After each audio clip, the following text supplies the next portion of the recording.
Hello, David here at merchantaccounts.ca. Today I have a pretty good tip. It's not complicated, but it's something many merchants don't do. And I'm going to be talking about references, which is something that more merchants should do when choosing a payment processor.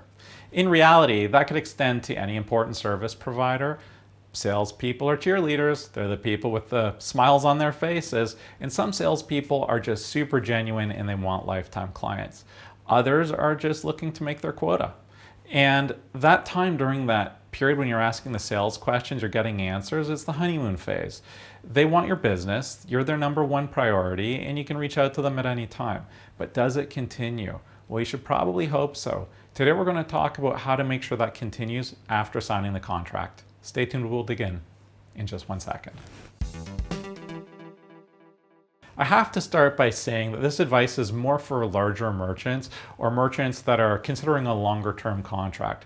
For smaller merchants, there's nothing wrong with asking for references, but of course the payment processor, if they're only going to make a few dollars a month from the account, like $20, there's only so much time they can spend tracking down and getting references and also bothering those clients that that are also busy. I'm not saying it's an unreasonable ask, but for folks at the very small end of the spectrum, there might be some resistance.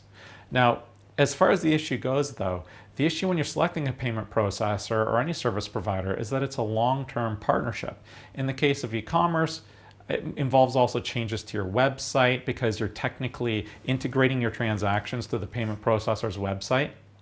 So why is it then that more businesses don't ask for references? This is something that I would do for any important business decision, but to some extent you can use, like I said, Google reviews to get general feedback about the service provider, but still, like, how much can you trust on the internet?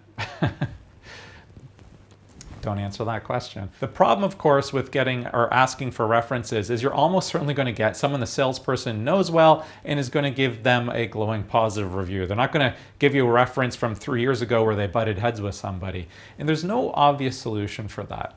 Although, if we're just brainstorming, an idea might be to find an old Google review and reach out to that company, because you can sometimes see who they are, see if they're still working with that processor and how their experience was. That is one way to track down a reference on your own. When you get on the phone with them, you might say, like, these are the questions I would ask. How long does it take to get your money? How often were you funded? What was the last problem that you ran into that you can remember?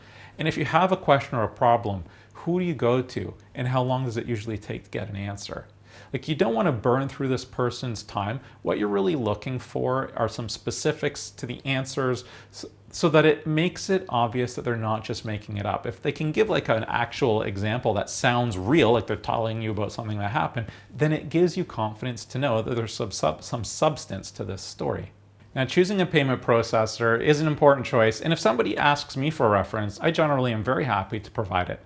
But I do want to provide an example on the other side of the coin, just so you understand it. So a long time ago, I had a small merchant apply. I think they did about $15,000 per month in sales, which is not, in the grand scheme of things, a ton of volume, but that's not a problem. So they had asked for a reference, and I just done a contract for a very large, very well-known, you would know the brand, travel company.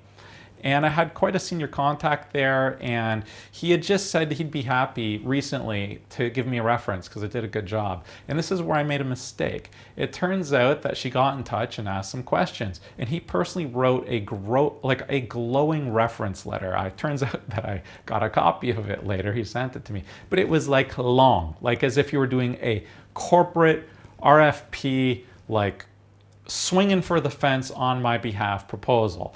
I couldn't believe the time that he spent on that, or that he did that for me. It wasn't at all what I was expecting.